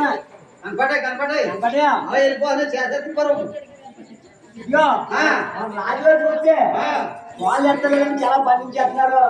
ఆ యావమ్మ దొంగతోడు పోయి అడుగు పాలిచ్చేస్తుంది. ఆ యావని ఏం చేస్తావా? ఏం చేయాలా? సరిగ్గా 2 చెప్పలు మాయని కొట్టు అలా మంగళ పడి ఉంటుంది. మంగళ పడి ఉంటుందా? అయితే అలా చేయమంటా? ఆవులు అలాగే ఉంటాడు.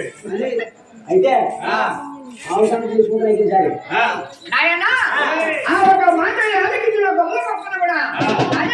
నేనన్నా ఉండాలా లేకపోతే ఏమన్నా ఉండాలా? రాజుగారు చూస్తే నన్ను చెట్టు కొడతా అన్నారు. అదే కాకుండా నా పుట్ట కొడతా ఉన్నారు.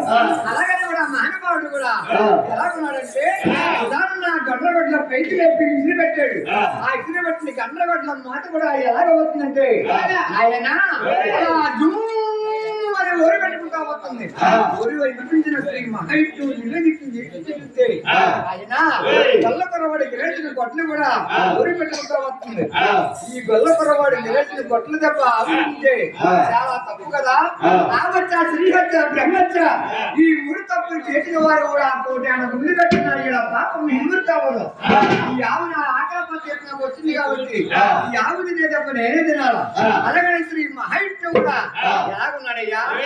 ఆ పుట్ట పెగలు తీసి ఆయన వచ్చి ఆవిచ్చే ఆవు ఆవిచ్చే ఆవు కూడా అలా పాము సభ్యులే మహానుభావులు ఎంత కూడా అలా మొక్కలపై మోపాడు. అలా ఎప్పుడైతే మాపిగా మోపాడో ఈ వల్లపరవాడు గిరాజుల మధ్య కన్ను పట్ల కూడా శ్రీ మహేష్ చెప్పలాంటి రక్తం కూడా ఎగజిపోయింది. రక్తం కూడా దాని మీద మండి కట్టింది. ఆ మండి చూడదాకా దాని మీద పుల్లగొప్పున మోత పొందాడు. ఆయన మహేష్ చెంప చితికిపోయాడు. ఆ ఇళ్ళకు కూడా మహానుభావుడు కూడా ఆవు నిండా రక్తం ఉన్నది. ఇలాగ ఆంగ్లపాలన చేసేవారు ఎవరూ లేరని ఆవు రాజుగారికి వచ్చి బయలుదేరింది. మహేష్ నువ్వు ఆ చెంప చేతోటి పట్టుకుని రోజు తీయించిపోయాడు. ఆయన ఆవు రాజుగారికి వచ్చి అంబోమని వచ్చింది. ఆ అల్ప ఆరోపించినటువంటి మహారాజు గారు ఏమంటే అమ్మా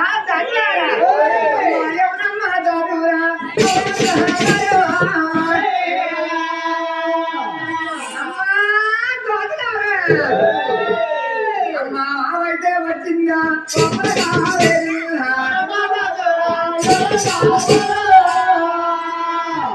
ఆవైతే వచ్చిందా పడుతుంది. ఏ పురుగు పడుతుందో చూడమన్నారట.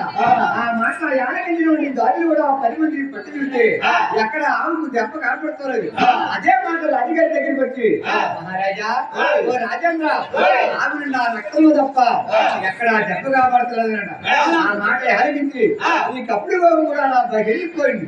ఆయన ఆ తండ్రి కొన్ని బయట తెచ్చుకోగానే రాజుగారి కూడా ఎక్కలకు రాను తెచ్చుకొని ఆ రాజుగారి కూడా ఆవు ఎంత అలా బయలుదేరేది వెనకాల బయలుదేరితే అప్పుడు రాజుగారు వెనకాల బయలుదేరగానే యాదాద్రి కొండకి వెళ్ళగానే ఈ ఆవు కూడా పుట్ట దగ్గర మళ్ళీ మూతి పెట్టి అడుగుతా ఉన్నది.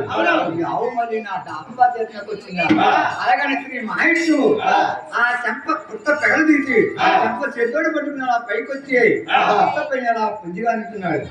పుట్ట పైన ఎప్పుడైతే పుంజిగా నించున్నాడో ఆ మహారాజు గారి మహేష్ ఏమంటుందంటే నాయనా ఏ ఊరి అబ్బాయో దేవిని పేరు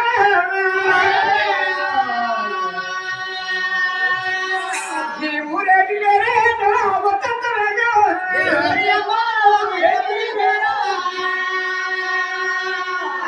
ఊరేటి పేరేటో ఒక్కొక్కరేటో అయ్యో వంచాల ఇవనమా వాయిల పేరు నీ తనకు తగిలి చెప్పేవి అయ్యో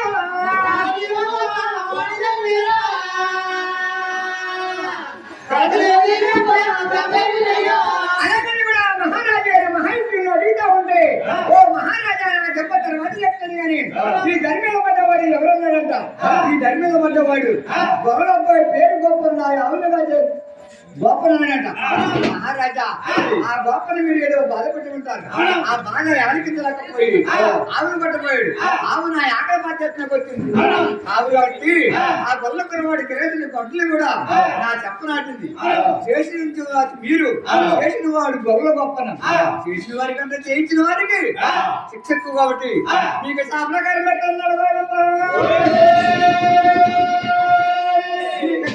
ఏమిటంటే నా చెమట కూడా రక్తం ఎలాగ కారుతుందో అలాగా నీ ఒళ్ళంతా ఇంటిపై జీవితాలు కూడా కారాలి అలాగని మహైట్టు మహారాజు మార్పిస్తే పండుగ వైకుంఠ వార్త నాకు సాపనాకారం పెట్టావు కదా సాపనాకారాన్ని ఎందుకు చెప్పమాడంట నీకు సాపనాకారం ఎందుకు చెప్పాలంటే నేను అవతారం విడిచిపెట్టి శ్రీనివాస అవతారం ఎత్తుతాను శ్రీనివాస అవతారంలో కూడా మహారాజా తప్పు దాని కూడా రుజువుగా ఉండి ఆ కాంతరాజు వైపు పడతావు కానీ నీకు పుత్రసంతానం లేదన్నాడ ఓ వాసుదేవా నాకు రాజ్యం ఇచ్చావు తప్పించావు ధర్మించావు మించావు మెదలించావు పుత్రసంతానం లేదంటున్నావా పుత్రసంతానం లేని బతుకు నాకెందుకండి నేను ఈ ఒక రాజ్యానికి అధిపతిని కదా పుత్రసంతానం లేని బతుకు నాకెందుకని మహానుభావుడు మహారాజు బాధపడితే మహారాజా నీకు పుత్ర సంతానం వారు చెత్తగా ఉంటే మీ గురువు గారిన మొదట్లో వారు పుత్రయాగంలోని భూములు ఉంటారు ఆ భూములను కూడా ఒక బాండువాపడి తెచ్చి ఆ బాండువాపడి తెచ్చి శరణ తెచ్చి ఆయన మహారాజా ఆ పెట్టి తాళాలు తెచ్చించులకు కూడా ఆ పశువు ఉండదు పశువులో కూడా పంచవర్ణుల బాల కూడా అలా పెరుగుతూ ఉంటారు ఆ బాల పద్మంలో దొరికింది కాబట్టి పద్మావతి పేరు పెట్టుకుని నాయనగా ఆ మహారాజు ఎప్పుడైతే మహారాజు గారికి అవతారం మార్చింది ఆయన బాబా ఓ వైద్యమా ఓ పాండురంగా మీరు అనుమానం తప్పించిన ఆ ఒక పద్మావతి పేరు పెట్టి పెంచుకోమన్నారు కదా తగిన భక్తులు నేను తీసుకురాలని ఆడు ఎంత అందగెత్తవచ్చు ఎంత గుణమంతురాలే అవచ్చు కాబట్టి తగిన భక్తులు నేను తీసుకురాలని కాబట్టి నా పద్మావతి భర్త గాని నాకు అల్లుడి గాని మీరే రావాలని కోరుకున్నారు అలాగే మహారాజా నాకు పెళ్లిగాడు పెళ్ళిగిపోయిన కూడా వజ్రాల క్రీడము పెళ్ళిగిపోయిన కూడా నా నెత్తిన దర్శనమన్నారు కోరుకున్నారా అప్పుడు మహారాజు గారికి అవతారం మార్పిస్తాడు ఆయన ఆ పక్కన నా పూల గోపాన్ని కూడా మధ్యలో కూడా నన్ను చెప్పి ఆయన గొప్పనా గొప్పనా నీకు సాధారణ తెలిసి చేసినా తెలియక చేసినా నేరమే తప్పు తప్పే నీకు కూడా సాధనకారం పెడతాను అని నీ కొండపై కొట్టినట్టు కానీ నీకు 2 జంటలు తిరిగిపోయి ఇదే కొండపై కూడా ఒక నల్లగా చేసి రూపం ఎత్తి తిరగమన్నారు ఆ మాటలు కూడా గౌరవ ఏమన్నాడంటే బాబా నేను ఆవులు పట్టబోయి మిమ్మల్ని కొట్టాను నా తప్పు ఆయన నా తమ్ముడు వారి పదాలకు విరిగిపోయాడు గొర్రె గొప్పన్న ఎప్పుడైతే విరిగిపోయాడో గొప్పన్న నీకు సార్థకారం ఎందుకు చెప్తాను నేను శ్రీనివాస అవతారం విడిచిపెట్టి శ్రీ ఎక్కడ జన్మించాను నీ సార్థకారం ఎందుకు అవును బాపనా నీకు ఏమి కావాలో కోరుకోవయ్యా ఏమండి బాబయ్య గొప్ప వస్తుంది హనుమంతుడి బాబయ్య ఆవిడ కాదు అసలు వచ్చింది బాబయ్య తెల్లారితే కావాలి బాబయ్య నాయనా గోపన్న ఎవరో కోరికలు నువ్వు కోరేవు కాబట్టి నా ప్రాంతాలు కావాలంటావు కాబట్టి నేను ఎక్కడైనా జన్మించిన తర్వాత కూడా ఇదే కొండ పని 7 మంది బాలకథలు తీసుకొచ్చి ఏడుకొండలు పట్టించుకుంటాను ఏడుకొండలోనే నువ్వు గొల్ల కుర్రవాడిగా రంగదాటులే భక్తుడిగా 3 కొమ్మల పాల నువ్వు నాకు దర్శనం నడపడుతానా ఇలాంటి వరకు ఆ ఒక తెలుపుతోని కూడా ఆ గొల్ల కుర్రవాడి ముందు ఆ కోల ఎట్టిన తర్వాత తిరిగారు కలుపును తెచ్చే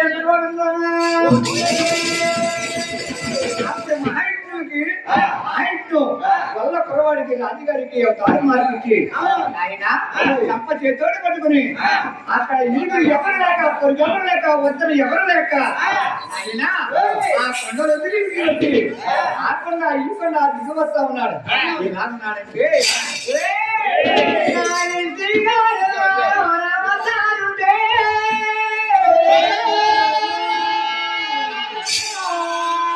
నాకు వద్దాలో పడి వెళ్ళు చెప్పాలి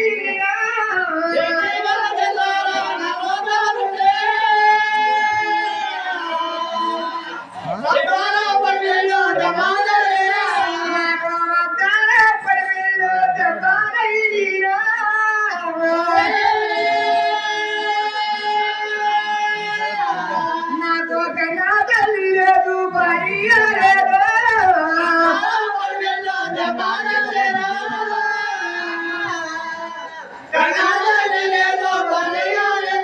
అలాగే శ్రీ మహేష్ చెప్ప చేస్తాడు మనకు యాపండా ఈ పంట దిక్కుపోతా ఉంటే కట్టుకోవాలి రాటి దిగిపోతా ఉన్నారు ఈ అబ్బాయికి అలానే చూసి ఏమంటుందంటే ఆయన ఏ ఊరు అబ్బాయి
అమ్మా నన్ను ఎవరు పట్టినాక జరిగిపోతారమ్మా నన్ను ఎవరు జరిగిపోతారు అమ్మా ఆ కొండ ఈ కొండ దిగుబడతా ఉంటే పడిపోయానమ్మా రాయినా చెప్పనాటినాడట అలాగనా నాయన అలాగని ఎప్పుడైతే చెప్పాడో నాకు ఇరుగు పరిగంట ఎవరో లేరు అమ్మా ఎవరు పెంచుకుంటే ఆరింతోనే ఉంటాను అమ్మా ఎవరు ఏ పేరెట్టి పిలిచినా పలుకుతానమ్మా ఎవరు కట్టుకో నాకు వస్త్రం ఆదరిస్తే ఆరింతోనే ఉంటాను అలాగనంట ఉదికాదేవి ఎవరయ్యా నాయన నాకు ఇరిగి ఎవరు లేరా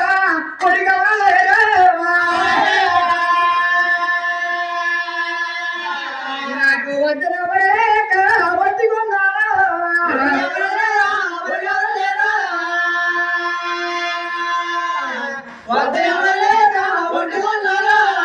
పెంచుకుంటాను నా వద్ద పెడతామంటయ్యా అనగానే అన్నాడు మహానుభావుడు కూడా పెరిగొట్టి తీసుకుని వెళ్తామంటాయి నాయన ఇంటికి తీసుకెళ్ళింది ఇంటికి తీసుకెళ్ళగానే తమ్ముడు వారు అమ్మా ఉగ్రికాదేవి తండ్రి ఈ దెబ్బ మా నాన్న అంటే నేర్చెట్టు పాలికి నేటి మంత్రి 3 కట్లు కట్టమ్మా దెబ్బ మహమైపోతాడంట. ఆ మహానుభావుడు చెప్పగానే ఎప్పుడైతే 3 కట్లు కట్టిందో ఆయన శ్రీనివాసాన్ని పెరినామాల పెట్టి 3 కట్లు కట్టగానే దెబ్బ మహిమైపోయింది. శ్రీనివాసాన్ని పెరినామాల పెట్టి అలా ఆనుభూతిగా పెంచుకుంటుంది. ఆయన శ్రీనివాసుని ఎలాగున్నాడంటే ఆ సాయి పత్రాలు ధరించి కాబట్టి నిలబెట్టి ఆ తల్లి కూతురు కూడా ఆ ఒక రాజస్థానానికి వెళ్ళి వదిలిపెడతా ఉన్నారు.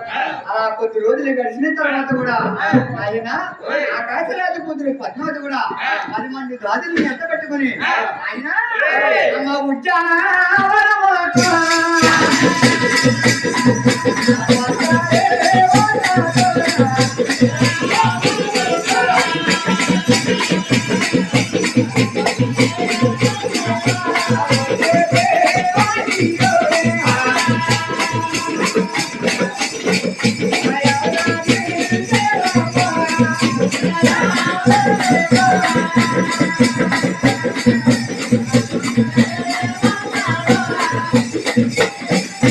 వచ్చే పద్మావతి కూడా శ్రీనివాసు కళ్ళారా చూసాడు.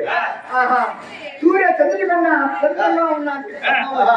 అలాగని ఆలోచిస్తా ఉన్నాడు. పద్మావతి కళ్ళారా చూసింది. ఆయన పద్మావతి కంతలు కూడా కళ్ళారా చూసేది.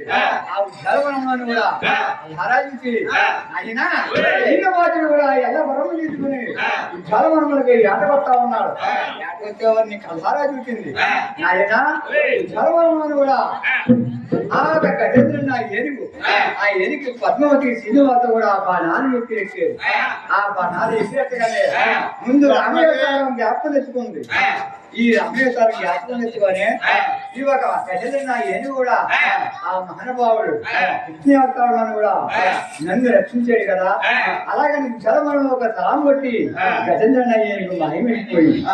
ఈ ఒక పద్మావతి శ్రీనివాస ఈ కొట్టిన బాణాల దెబ్బలకి ఆయన పనక తగిలింది.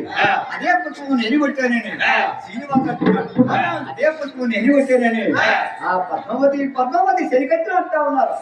ఆ ఇద్దరు వాదాపంతాలు పెరిగిపోయి శాంతమైపోయింది. చిన్నదానా ఈ పుష్పం నువ్వు కొట్టింది నేను కొట్టింది అది అంటే ఈ ఆడ పుట్టుకుపోయింది కదా రేపు గెలిచిపోతాం. అలాగని ఎవరి పిల్లలకి మళ్ళీపోయాయి.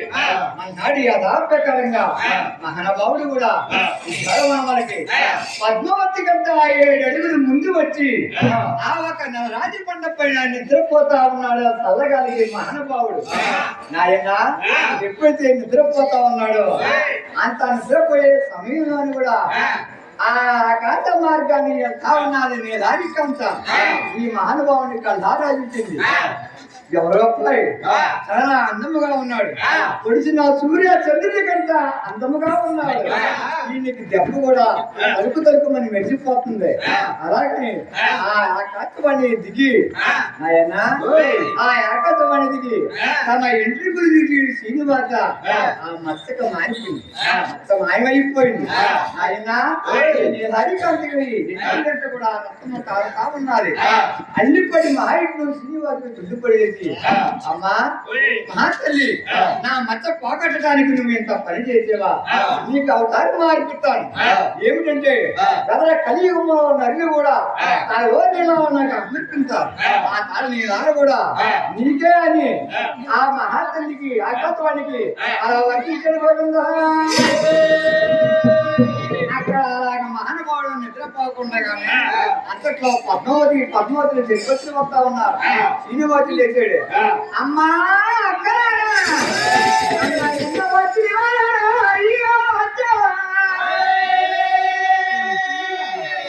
అమ్మా చదివినారా గొప్పరాజు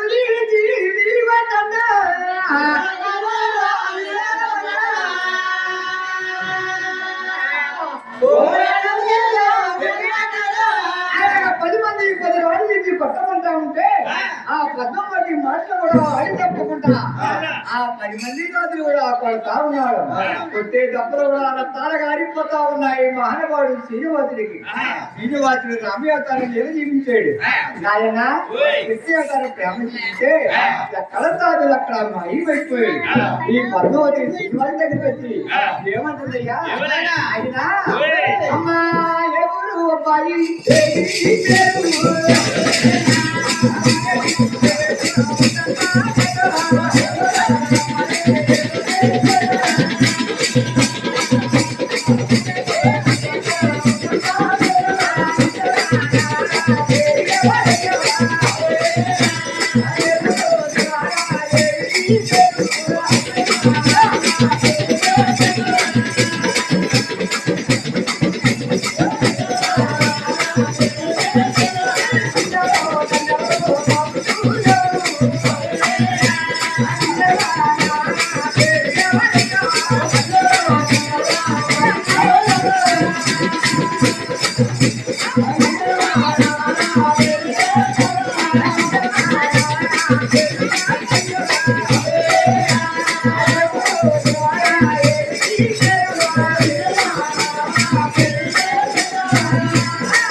వెళ్తా ఉందో నది కొట్టించావు, నా గృహాన్ని కొట్టించావు. నా ఊరి పేరు కావాలా? నీ ఊరి పేరు చెప్పమంట. నీ ఊరి పేరు చెప్పమంటే పద్మావతి ఏమంటే ఆయన ఆకాశం పడ్డానే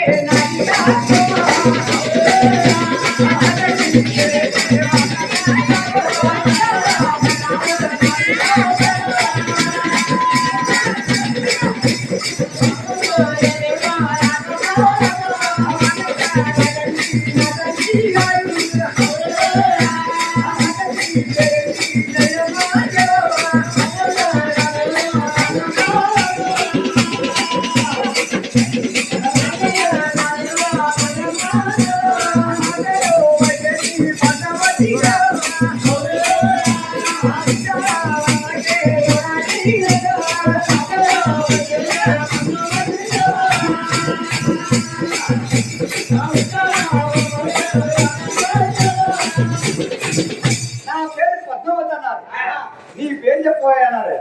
నా పేరు చెప్పాలా? నా పేరు కావాలా? నా పేరు చెప్తాను కానీ ఆలకించు. అలాగని కూడా శ్రీనివాసుడు ఎలాగంటే అదిగా తల్లి తండ్రి లేక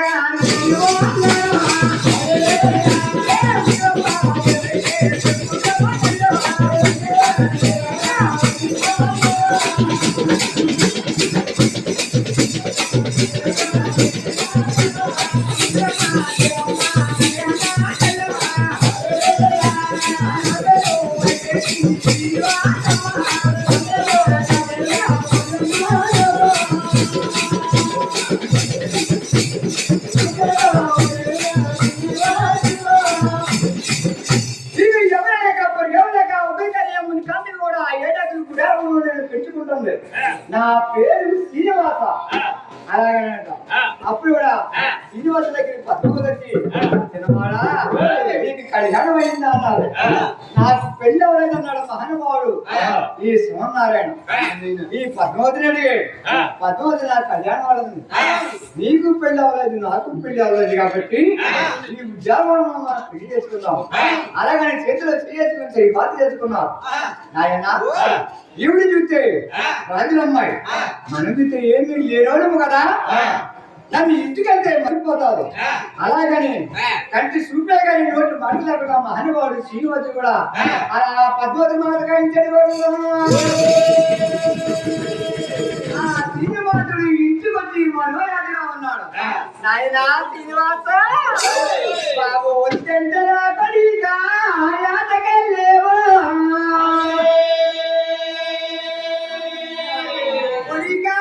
శ్రీనివాస యాదల్లో నా కడిగా ఏమి జరిగేరా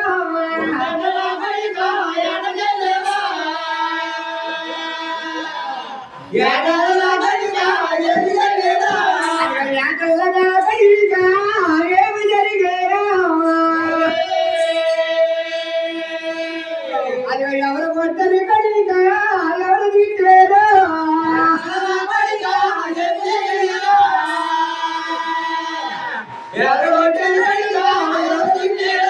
అది చిలకరాని పోయింది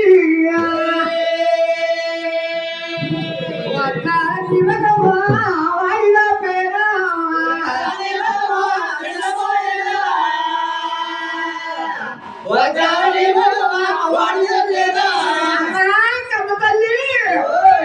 ఎవరు కొట్టనాక సరిపోతారమ్మా ఎవరు తిట్టనాక సరిపోతారా నాకు యవన కాలం వచ్చింది కాబట్టి నువ్వు బతుకుండగా నాకు పిడికిడి అత్యంతలో నా నెత్తిని ఏసినట్టయితే నేను ఒక ఇంట్లో అవుతాను అన్నదంట ఆ మాట జాగించి నాయనా నీకు పెళ్లి చేయాలా నాయనా బాబు పెళ్లి చేయాలా అయితే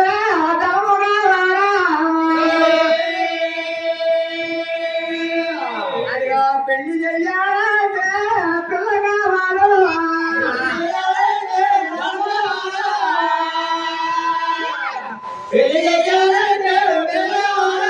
అదిగా వండ విందులేక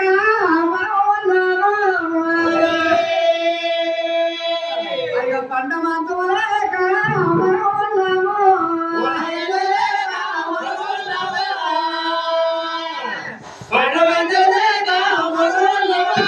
నాయనా కొడిగా శ్రీనివాస పెళ్లి చేయాలంటే నీకు ఏమిటయ్యా నన్ను ఎందుకంత బాధ పెడతా ఉన్నంట అమ్మా డబ్బు కాదు నువ్వు బాధపడుతున్నావా నా ఈ చిత్రగిరి పట్టా పట్టుకునే సత్యనారాయణపురం కుప్పేలి మహారాజు దగ్గరికి వెళ్ళి అయితే నీకు ఎంత కావాల్సి ఎంత తను కూడా అప్పుగా ఇస్తాడు వెళ్ళవమ్మా తర్వాత నేను పూచుకుంటాను ఆ ఉత్తరకాదేవి ఒకే మాట చెప్పగానే ఉత్తరకాదేవి కూడా అడి తప్పకుండా కుప్పేలి మహారాజు దగ్గరికి వెళ్ళింది ఈ మహానుభావుడు పట్టవ చూడగానే ఓ నందనందన పాండురంగా వైకుంఠవాస ఓ కలియుగ పురుషుడా నీకు నేను డబ్బు అప్పుగా ఇచ్చేవాడా నీకు పెళ్లికి కావాల్సినంత డబ్బు కూడా రత్నాలైతేనే నాయనా మళ్ళైతేనే మాణిక్యాలైతేనే శ్రీవతి కళ్యాణానికి కూడా నాయనా మహానుభావుడు కూడా ఉత్తికాదేవికి లెక్కలేనంత ధర్మం కూడా అప్పుగా ఇచ్చాడు ఆ ధర్మం తెచ్చింది ఉత్తికాదేవి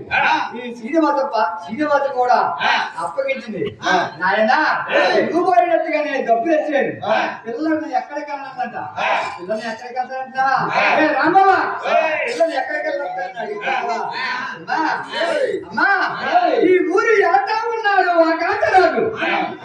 ఆ కాంతరాజు భార్య ధరణిదేవి వాళ్ళకి పుట్టినటువంటి ఆ ఒక పద్మవతిని తప్పనే ఎవరైనా పెళ్లి చేసుకున్నాను నాయనా శ్రీనివాస నాయనా మరి వారి చూస్తేనయ్యా రారాజులయ్యా శ్రీనివాస చూస్తేనయ్యా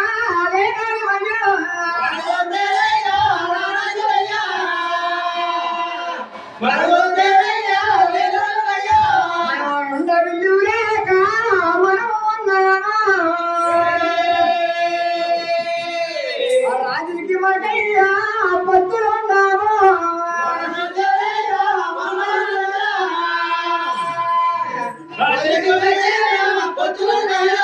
బాబు శ్రీనివాస వారెక్కడ నా పడిక మారెక్కడయ్యా ఏడంతస్తులు భవనం వారిది ఏడాకులు పుట్టాకు మనదే వాళ్ళకే మనకు పొత్తులు ఉన్నవయ్యా అలాగని అడుగుతా ఉంటే అమ్మా రాజులు అంటున్నావా మనం ఎవరమ్మా ముందు కలిదేవతారం అమ్మా నిత్యవతారం కూడా నేను యనమండ్రి భార్య పెళ్లి చేసుకున్నా ఆ యనమండ్రి పెళ్లి చేసుకున్న కళ్యాణం కూడా నువ్వు కన్నులారా చూడలేకపోయావు కదా ఆనాడే ఇచ్చేది నీకు ఏదో రూపాయలు నాకు ఎదురారా నీ కన్నులారా నువ్వు కళ్యాణం చేయాలని నీకు మాట ఇచ్చేది జ్ఞాపకం ఉందా అమ్మా అనగానే ఆయన మహానుభావ శ్రీకృష్ణ ఇదంతా నువ్వు పెట్టింది ఏంటయ్యా ఆ అలాగని నువ్వు చెప్పినట్టుగానే ఆ కాంచపట్నం వెళ్ళి అలాగే నా పద్మవతిని నేను భార్యగా పిలుచుకొస్తాం. అలాగని శ్రీనివాస దగ్గరికి చదవందుకుని ఆ ఒక ఉత్తిరికాదేవి ఆ ఒక సత్యనారాయణపురం వెళ్ళేది. నా తల్లి ఎన్ని బాగుంది కదా, ఒక మాట పోయి ఒక మాట చెప్తుంది. అలాగని నా అత్తగారి దగ్గర చెప్పి ఎలాగ నా ఎదురు చెప్పి అందమైన ఆ పద్మవతిని నేను కంఠం చేసుకోవాలి. అలాగని శ్రీనివాస కూడా ఆ ఒక ఇంటి చెడు ఆ తల్లి కూడా ఆయన అలా ఎవరు మాట్లాడకుండా ఆయన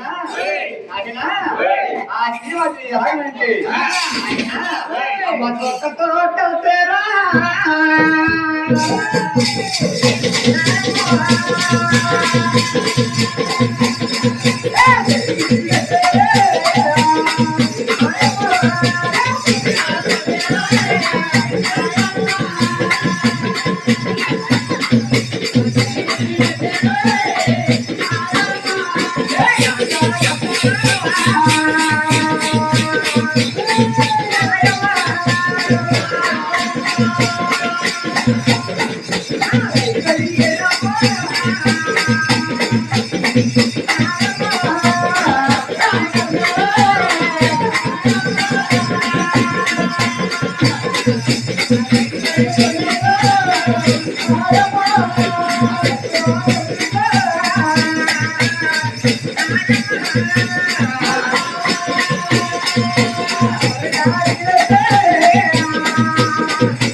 చక్కగా శ్రీనివాస కూడా అందాల కథ రైతు పెరిగాయి. ఒప్పును కవల కాటికి ఎక్కి అర్థంలో తన రూపు కూడా చూపించలేదు. ఎక్కడితో నా అందం చాలా తక్కువగా ఉంది. ఇంకా నాకు ఇల్లు కావాలంటే ఆలోచించుకుంటాను. ఆలోచించుకుని నాకు తిరిగి చెప్పడానికి పుట్ట కావాలి కదా. అలాగే నా దిగి మీద నా దేవ ఎరుకు దగ్గరికి వెళ్ళాడు. అమ్మా ఎరుకు